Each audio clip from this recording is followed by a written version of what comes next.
And so it also becomes a very satisfying stage, I think, of the painting process, which is quite exhilarating.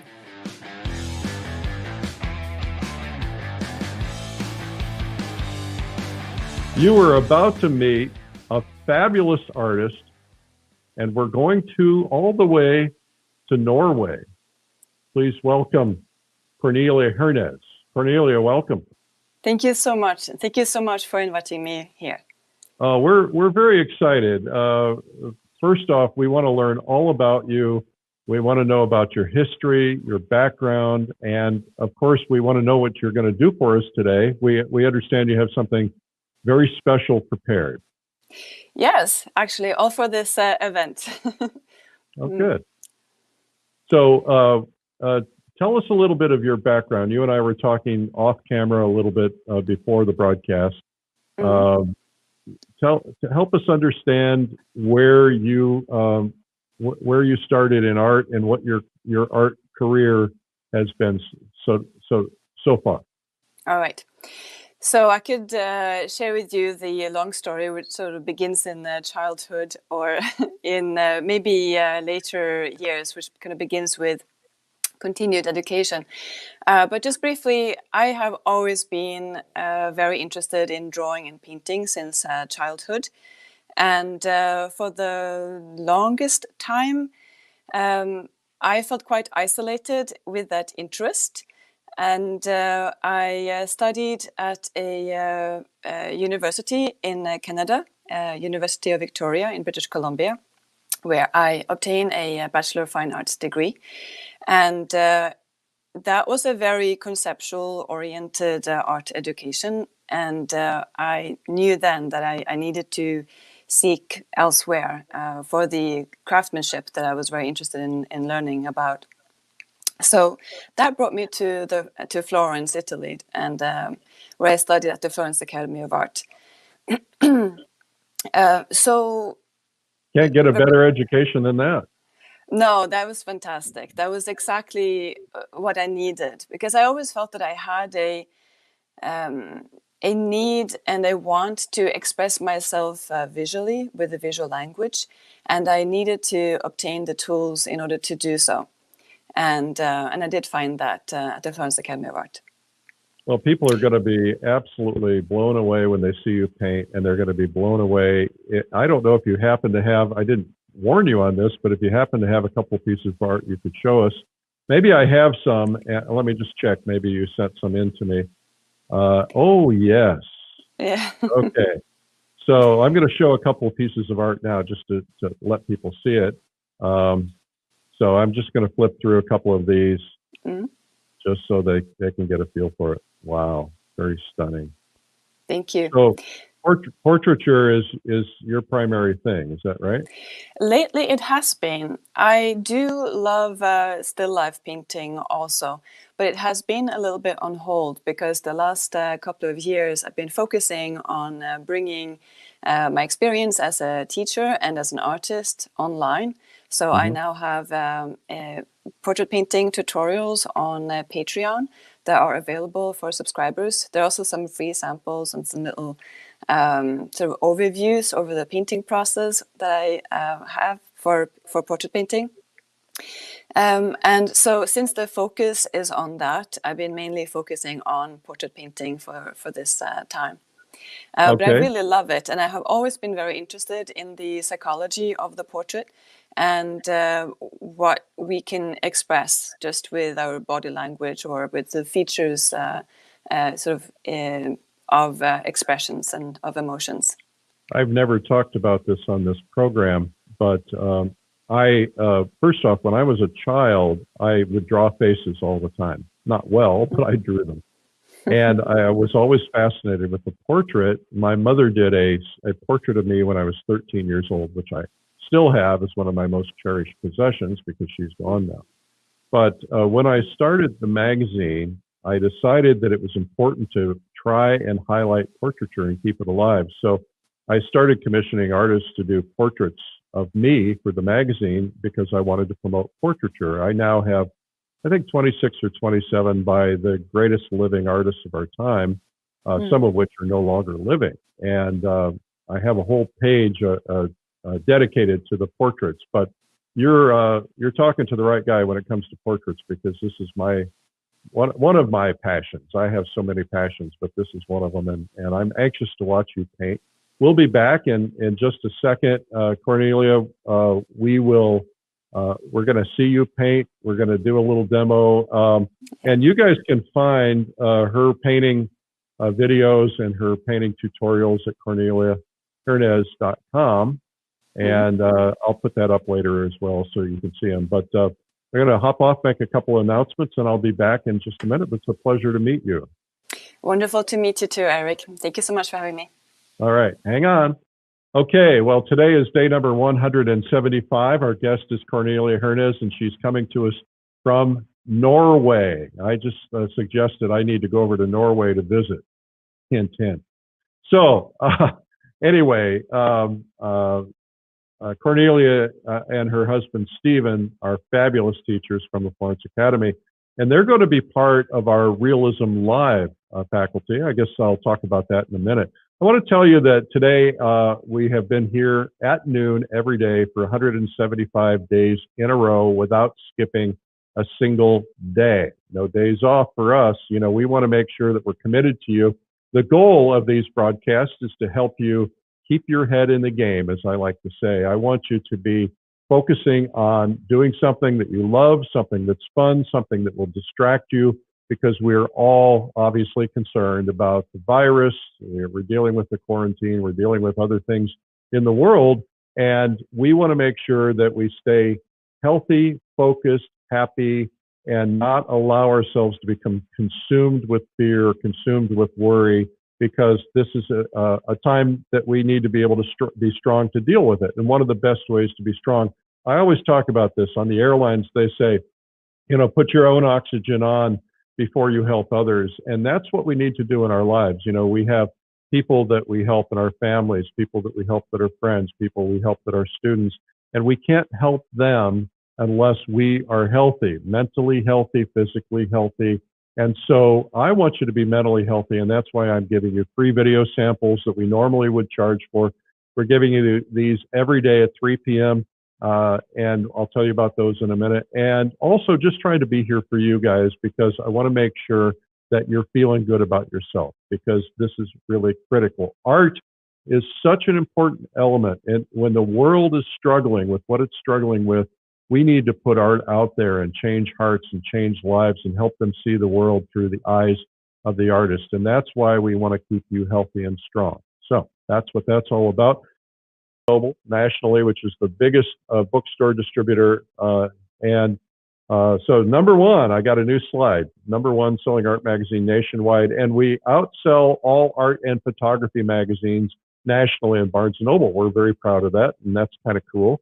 We also just found out recently, I don't know, a few weeks ago, that we're now distributed in Michael's stores, 278 stores nationwide.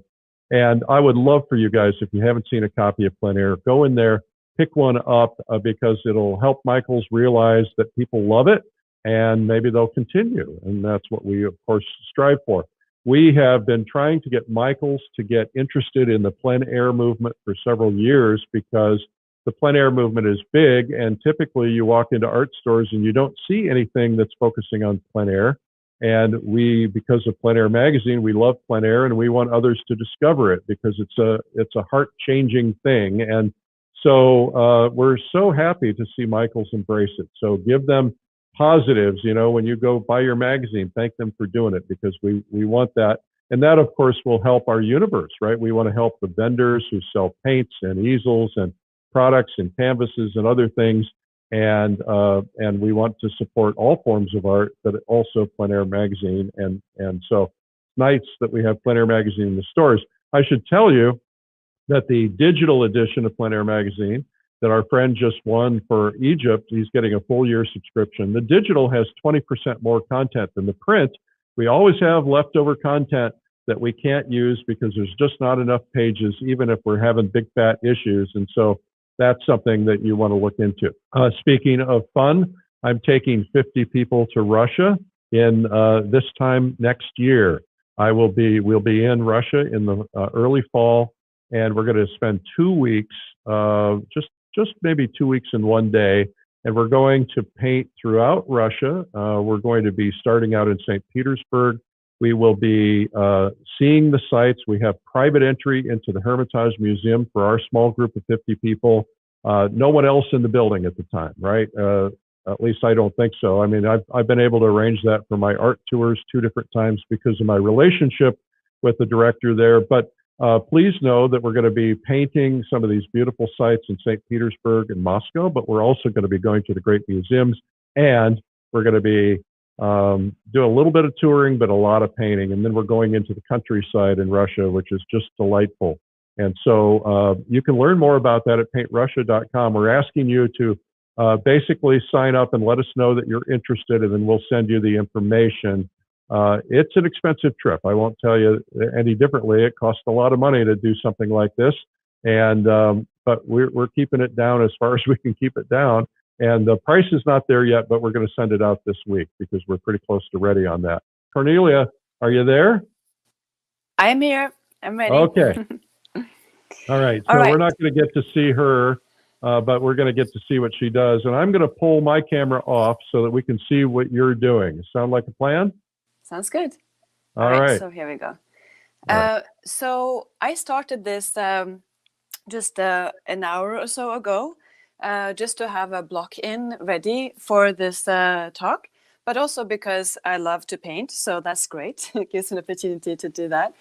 And this is a composition that has sort of been on my mind for a long time. I'm using photographic reference here, but I'm just focusing the camera on the palette and the painting. So I thought I'd share with you my thought process so far, and then start the mixing process for the color and the values. And I'd also like to discuss some of my thoughts about the strategy that I employ as I am creating the foundation of the painting. This is often a very confusing stage for students because there is so much that has to be juggled. One have to consider elements of drawing and shapes and proportions and gesture and the relationship between shadow and light. And one also have to juggle the element of value. And of course, in the context of paint, we also have the element of color and paint, color and temperature and chroma to consider. So for that reason, it can be sometimes helpful to start the building process of the portrait without so much color, so that one can just focus on finding the gesture and proportion and the design of the composition. So that is what I have done so far. So can you tell us what you did for your underpainting, what color you used, and did you use a thin wash with turpentine, or what did you do? Exactly. So I just used a little mixture here of raw umber and the Venetian red that I have right here. So they were kind of hanging out over here. So mixing them together creates this slightly pink earth brown, which is quite nice because the imprimatura, which is the stain, represents or is quite proximate to her temperature of the light shape. So I often will select a stain on the canvas that corresponds closely to the light shape of the portraiture, because this is really the heart of the painting and where the elements of color, value, and modeling is very complex. So therefore, starting out with something that represents this area helps to, in a way, expedite the early stages of the painting process. And then this is probably mostly raw umber that I just scumbled in right here. And is it fairly wet still? Yes, it is. It's completely wet. So I sometimes use Q-tips to scrape away. Excuse me. Scrape away the paint. So this is just applied today. And then everything on the portrait is still wet. So did you do a lot of the painting by taking away as you're creating the whites or the high key values on the face? Was that wipeout? Yeah, it's a combination. So of course, where we see these darker values sort of here is sort of where I added a little bit of paint, and then I do kind of go in here and wipe out exactly and sort of remove the wet paint with sort of a bundle of Q-tips to just help reveal a little bit of the light shape. All right. But there's And, also I'm going to try not to interrupt you. I'll keep you talking, that's but good. once in a while there will be a question from the audience or a comment. And we have someone watching now from Latvia. That's new. Welcome, Latvia. All right, we'll let you get started. Okay. Excuse me. So do I continue now? Oh, yes. Yeah, Okay. sure. Yeah. All right. So I'll just talk about the colors that I have here, which is ivory black, and I have ultramarine violet here, cobalt blue, and I will get back to why I selected those colors. And then I have raw umber, alizarin crimson, cadmium red, yellow ochre. I have two cadmiums here. It's just regular cadmium, which is quite warm. And then I have a cadmium lemon yellow, which is quite cool. And then, of course, I have white. And I do change the colors on my palette relative to the colors of the composition. And in this composition, she is wearing this turquoise robe. And so for that, I think that having a cooler yellow on the palette is going to be really helpful. What kind of white are you using? I use lead white. I have given titanium white a chance, but I gave up on it. Well, it's not very, the lead white is so much more transparent. Yes, but I also like the drying property of it, and I like the texture of it, and I just find it to be a very sort of predictable color to tint other colors with, precisely because it's a little bit more transparent than titanium white. But I do think it's important to mention that if somebody is starting out painting in oil, that, you know, if they still are quite messy, then I think it's maybe better to start off with titanium white before going on to lead white, because it is a toxic pigment and it needs to be kind of respected during the painting process. Yeah, you got to be careful. Yeah, but that is also true for some of the cadmium colors here. Yep. Yeah, so now this portrait is at this midpoint stage where I have, in a way, the composition in place, the gesture and proportions are answered, the relationship between the shadow and the light is working, and I have started to hint at the value key, in a way, within the portrait. I haven't expanded the value scale completely, but I started to go into the darkest notes of her eyes, for example, and also the shadow around the nose and the mouth. So I have already some relationship between the darkest notes and the lightest notes, as indicated in these lighter passages of the imprimatura. But what I wanted to do now is actually just to go through the mixing process in preparation for adding color and value to the portrait. And I'm going to demonstrate a fairly direct painting approach. So I'll start with some of the darkest areas. So now I'm just mixing ivory black and a little bit of alizarin crimson. And so that gives a sort of nice and dark, kind of reddish black, which would be good for some of the shadow shape areas and some of the darkest accents of the portrait. And then I go one step lighter, where I might start to increase the ratio of red. Maybe I'll go a little bit lighter with the cadmium red as well. So you can immediately see an impact right here, where this begins to lighten up the value just by using a primary color. And I will mix my color and my values relative to the composition, but very often one do see the same or similar color values kind of being expressed in most compositions. So especially some of these base notes right here with some of the darkest color values, that's pretty much just going to be straight up black and red in most compositions that will have a shadow shape. Okay. And let me know if you have any questions along the way. One of the questions is, where on earth do you get lead white in Norway? Yeah, you have to import it. And so we just recently moved to Norway, actually just in July. And so we stocked up. Yeah, so I won't be able to give any advice on that. It is it's a complicated situation for professional painters in Europe. That lead white is becoming very difficult to obtain.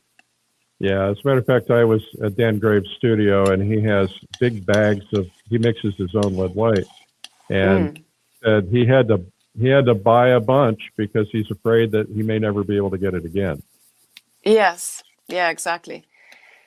That's how I feel about it. Yeah. Yeah. Hello, New Zealand. Hello, Germany. Hello. Thank you, everybody, for tuning in and seeing this mixing process right here.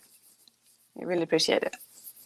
So now that I start to go a little bit lighter, I start to introduce a little bit of white. And I actually have just these mixtures right here. They're just black and red and a little bit of ochre. But I feel that now I can start to introduce a little bit of white. So if you do find that you have a composition where there's a lot of very rich midtones, for example, it's important to consider that before you go to white to make a lighter value, you can first do that by kind of going through ochre and a combination of red. Because if we only mix white and black, let's say, we will get a very chalky color.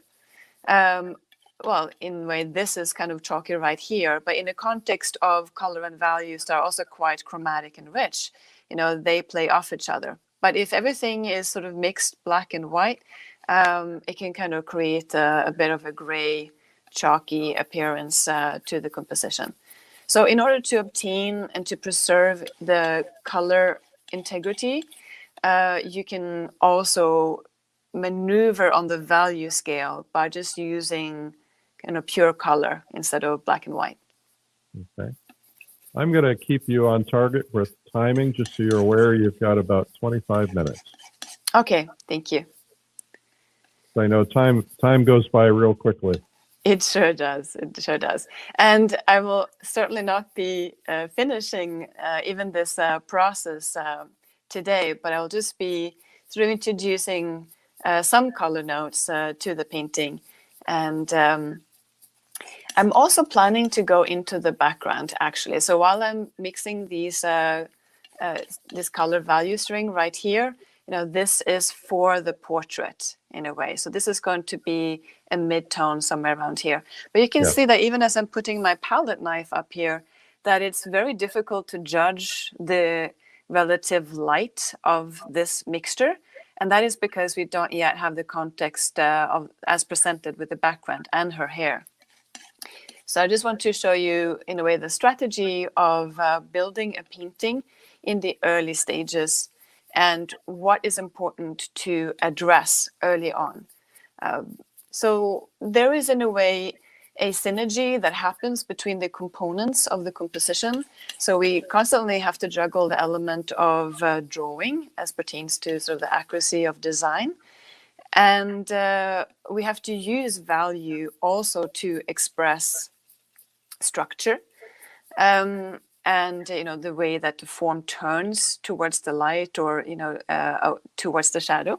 So value is an essential component to conveying the structure of the three-dimensional form, since value is in a way, side effect of the planes turning with the relative degrees to the light. Mm-hmm. All right, so here I have just sort of a fairly complex flesh tint scale. So here are sort of the shadow shape, midtones, and some sort of cool and warm midtones. And then here we have some a variation of warm and cool lighter values. Are you using a glass palette, and did you tone it with paint, or is that paper behind it? What is it? No, this is actually a wood palette. Oh, it is? Okay, so it's a piece of masonite or something like that. No, just birch wood. Just wood, okay. Yeah, All right. it's from New Wave art palettes. They make great products. They do. Anyway. They do. I love them. All right, so now I'm going to go into the background. And the background has it's a yellow background right here, but there's also some shadow right here. And so it's almost straight up going to be ochre in some elements of the background. So I'll just create a little patch right there. I also like to create a little patch maybe where I have some of the darkest accents. And so this becomes what I refer to sometimes as the ugly duckling stage of the painting process, where it looks a little bit broken, and maybe that I have some kind of color samples sort of distributed throughout the composition. But this is a really wonderful way, an effective way of judging your color and your values before you commit to fleshing them out across the painting process, because it's possible to assess the relative, degree of how close or how far away a color and a value is relative to its destination. So as I'm looking at this to the composition, I know that I'm going to have to go a little bit darker right there. Rather than going to black immediately, I'm actually just going to mix the ochre and the umber, because this is a little bit more in the proximate color family than the ochre and black. Black is quite interesting, I think, as a color, because it represents the darkest value on the value spectrum, but it also represents blue in a way. So when black is mixed with white, for example, we get a kind of earthy blue color. So when I mix it, if I were to mix black and ochre right here, it would probably turn a little bit more green. But even so, I'm actually mitigating this mixture with a little bit of red as well, and also a little bit of cadmium, because I needed to spruce up the chroma right here. So you can see it's actually not too far off the original ochre color, but it's a little bit darker and it's still nice and chromatic. Mm-hmm. So I think I'm just going to see that somewhere around here.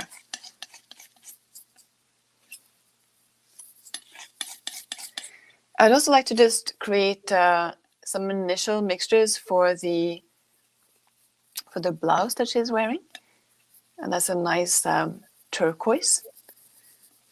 And this is more green than I need in a way. That's very, very colorful.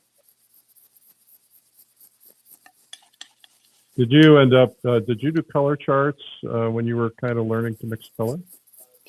I did. There was this weekend workshop done by Carlos Madrid that I took, and that was extremely valuable because then we just sat down and we mixed colors and created a very kind of complex color mandala, essentially. And this is something I absolutely recommend to do in one way or another, just to sit down and become very comfortable with the mixing process. Because this is a bit like bicycling, where initially one may have to think about each step of the way, but eventually mixing color and values can become very intuitive.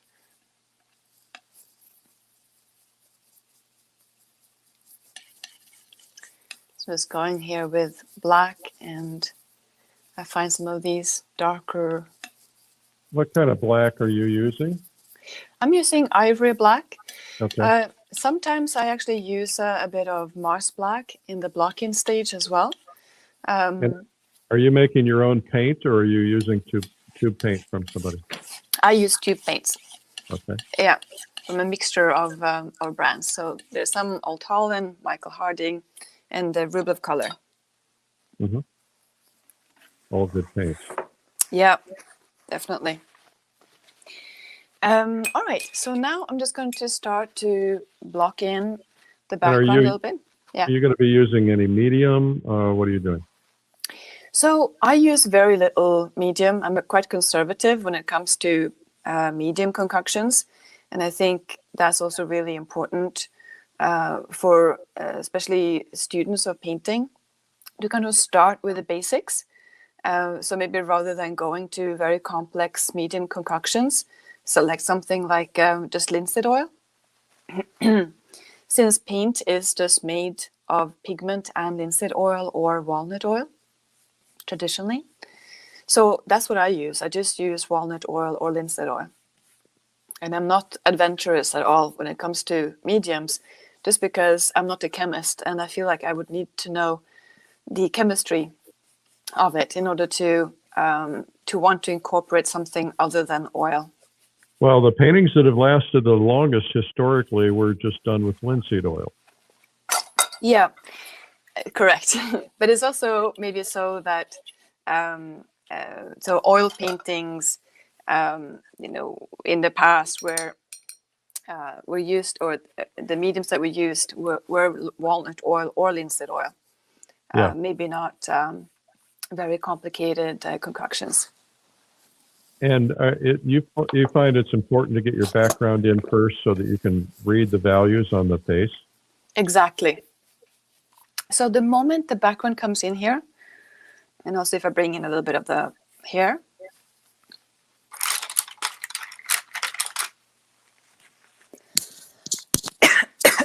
pardon me. So I'm just going to use pure black here. I took another brush just because I needed to make sure that this is completely clean so I can obtain a nice dark value here.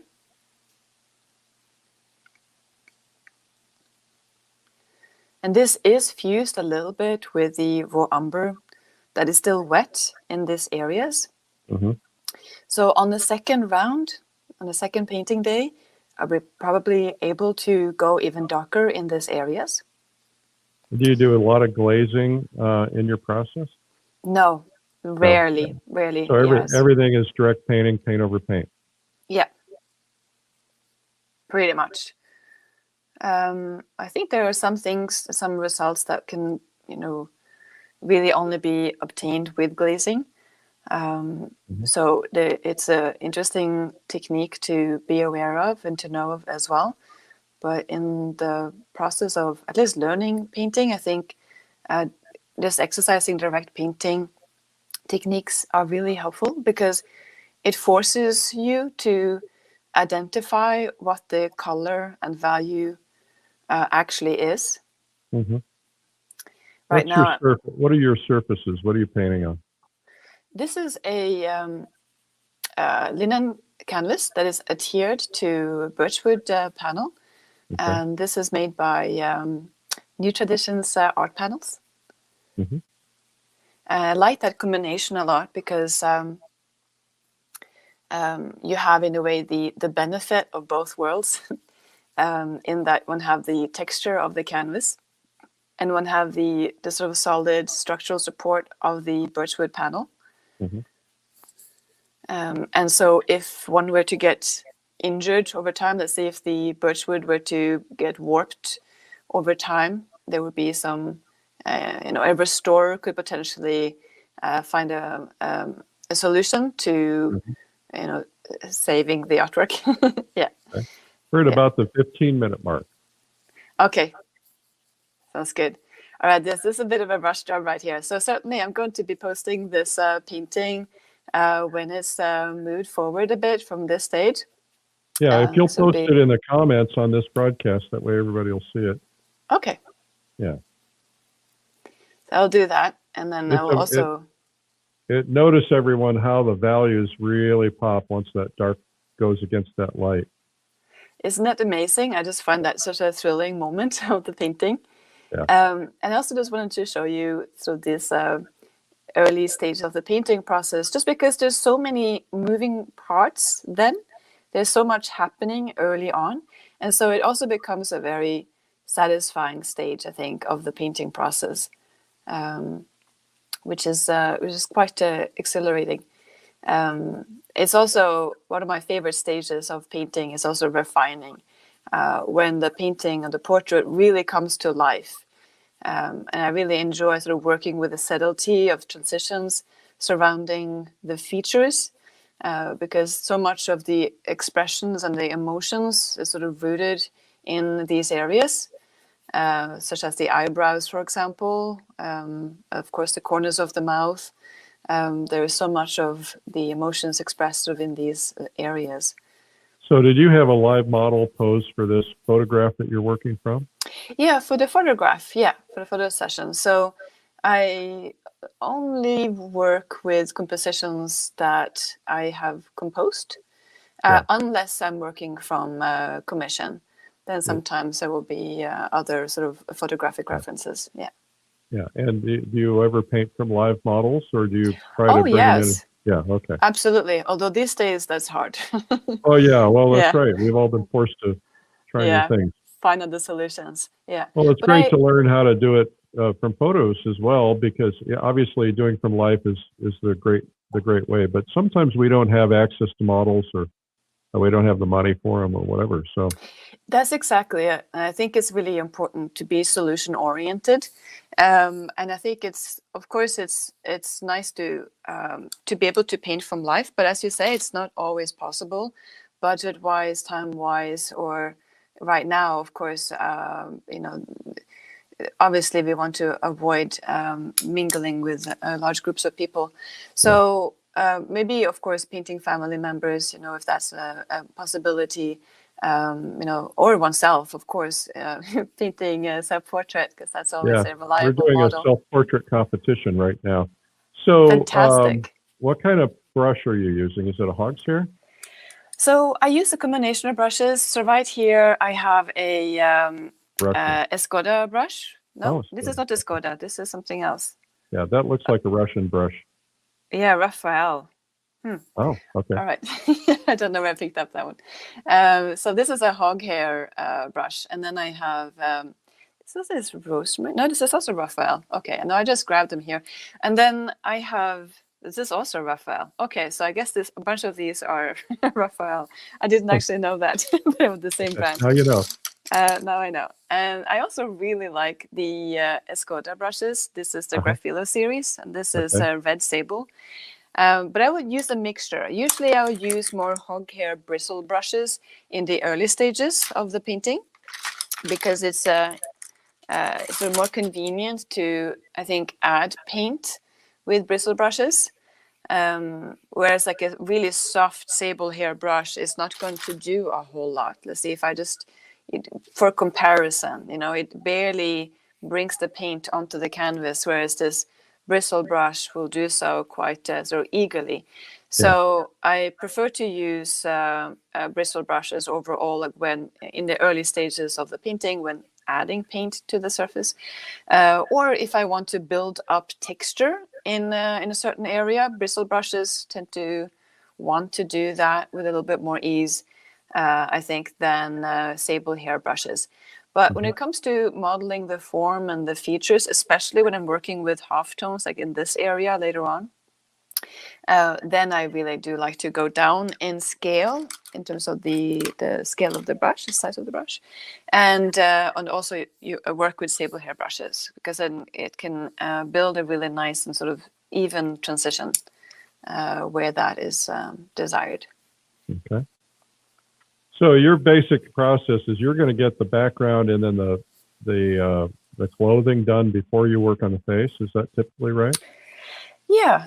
So I will say, though, that there are many different sort of entry points into the sort of painting journey.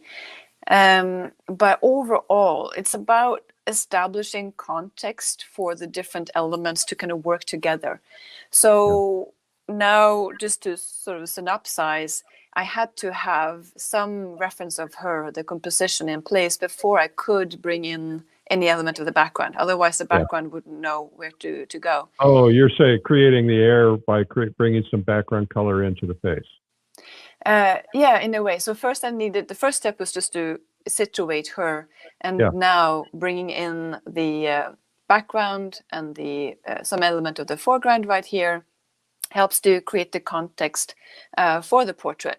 And maybe before elaborating sort of more on this area, maybe I'll go back into the portrait. That depends a little bit. But what's important in terms of strategizing which areas to work on, and in a way why, it's about the building blocks of the painting process in a way. So you need to have some sense of where the figure is going to be or the portrait is going to be in order to know where these big blocks of color values are going to be situated. Yeah. And then I needed to have the background in place and some color notes on her garment in order to now establish the context for the portrait. Yeah, I'm afraid we're going to run out of time. I want to see you do a little skin. Yeah. Well, you might be able to see it at some point because I am filming this on another camera, and so this portrait will eventually be featured on my Patreon platform, which is Cornelia Hernes Artwork on Patreon. So this will be eventually available there, and I'll also tend to make faster little video clips with time lapses of my painting process, which you can see on Instagram, which is Cornelia Hernes Artwork. And also on YouTube, you can also find some sort of painting synopsis in those locations. Okay. This is a bit of a rough beginning here. I know I have a lot to organize, especially in this area, but I think I got quite close to the color destination in this area. Looking forward to continuing this process forward. Okay, we've got about 5 minutes. Okay, so let's see what we can do. Do you have any questions? No, I'm going to let you paint. Right now, no questions. Okay. Daniela Rochsledge says to say hello to you. Oh, hi, Daniela. How are you? She's a friend, a teacher in Florence. And she's actually my teacher for a while. Oh, good. She's a fantastic artist. Okay, I've not met her. I know Daniela Estoni over there. Oh, my goodness. Oh, I have a painting brain now. You have to forgive me. No, Daniela, she is a student in Sweden. Daniela Estoni, of course. Now I kind of blurred my mind there. Thank you for correcting me. Oh, I wasn't trying to correct you. I just thought maybe there were two Danielas. Yeah. I am not very good on remembering surnames or names, but I always remember faces and people. Nice. Yeah. Yeah. Well, one of my goals one day is to go over and study at Florence Academy. Yeah, yeah. Now that my kids are gone, maybe I'll make that happen. I'd have to do this. It'd be at 8 o'clock. What time is it there in Norway? It's closing in on 7. Okay. So I'd have to do my broadcast at 6 o'clock every night. Yeah, yeah. That's which is bad. Quite nice too. Yeah. Okay. I'm moving. Yes. Yeah, I recommend it. It's really nice. So I just wanted to bring your attention to this area now because you can really see how blue-black wants to be even when it's mixed with ochre. And so I keep pouring in a red right here actually just to counterbalance that tendency so that I don't cool down that area too much but maintain a nice sort of ochre transition. And I know that I can still bring in more red in this transition, actually, which may seem not quite contradictory, maybe, but it seems like a different color destination than the yellow. Did you say that's Venetian red? What I have right here is a cadmium red. The Venetian red I haven't really been using for the background, just because it's a little bit too earthy. So in order to express nice sort of color saturation for this particular background, I'm sticking to ochre as a base color. And then, of course, I have black right here. And then I'm using more the cadmium colors, cadmium red and cadmium yellow, to obtain a nice sort of rich color saturation in this area. I feel like I need to bring in a little bit more of a dark kind of, dark red, basically right here. So you're going to post the completed work on this Facebook page when you're done, if you would. Yes. And so people are asking about that. Also, you'll be able to see more. She will do this as a tutorial at CorneliaHernesArt.com. Is that right? Cornelia Hernes Artwork, and that would be Patreon. So it's Patreon / Cornelia Hernes Artwork. Yeah. Okay, Patreon. Okay. Yeah. But I've posted her website on there, but you can also look up her name on Patreon. Yes, thank you. And it might take a couple of sessions before this is complete, but I will post some updates of the process, and it will also be updated on the Instagram. Yeah. Okay. Excellent. All right. All right. We're coming down to about 2 or 3 minutes, so Okay. no pressure. No. And by the way, it's really beautiful just seeing the underpainting. It's just so gorgeous. Yeah, thank you. I do really like this stage a lot, and it's.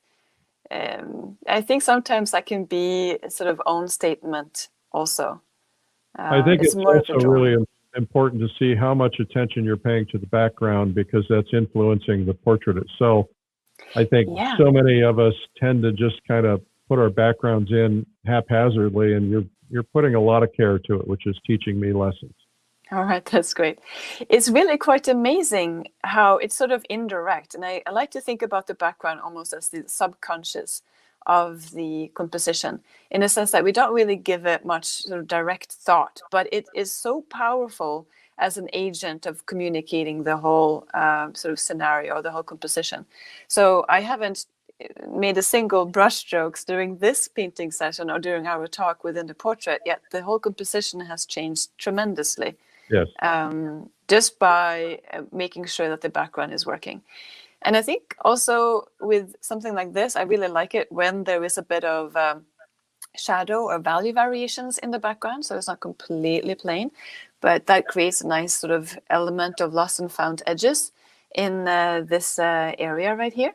Yeah. And I'm also making sure to create a soft sequence of transitions right there, so I avoid any sharp edges of the background. So when you start on the face, where would you start? Would you start with the shadows? Yes, because in this situation, I have the imprimatura that's the closest to her light shape. And so the shadow then are the elements that needs to just make sure that they are in their correct location. And they are actually quite close to their final destination, because I did go in here and start to sort of introduce some of the color values in these darker areas. I'm not able to go maybe quite as dark in the shadow shape here yet. Maybe I'll be closer to this a little bit. And that's I'm going to have to yeah. ask you to stop painting and come back on camera so we can say goodbye. I apologize to everyone. I would try to go long if I could, but we're going to get cut off on some platforms very quickly. And unfortunately, we've kind of run out of time. But this has been a fabulous exercise already. So I really appreciate this, Cornelia. I'm going to switch over to the other camera once you're on there. I'll see you there. Okay. All right. And so in the meantime, I'm coming back on. I want to thank Cornelia Hernes, and she's going to be live on Realism Live, which is coming up October 20 through 24. There's a beginner's day, and then there's 4 days of things like this in depth, and we'll be able to see it. So here she is. There he is. There she is, in case you didn't get a chance to see her at the beginning of the show. Cornelia, thank you so much. Thank you so much. You'll post this so we can see it, and then we'll get a chance to see the finished product. Obviously, we can also go to Patreon, look up your name, Cornelia Hernes, and that will help us as well. So thank you for being on the show today, and I'm coming to Norway to see you guys. Sounds great. Looking forward to it. Then thank you so much for everyone tuning in. Appreciate it. All right.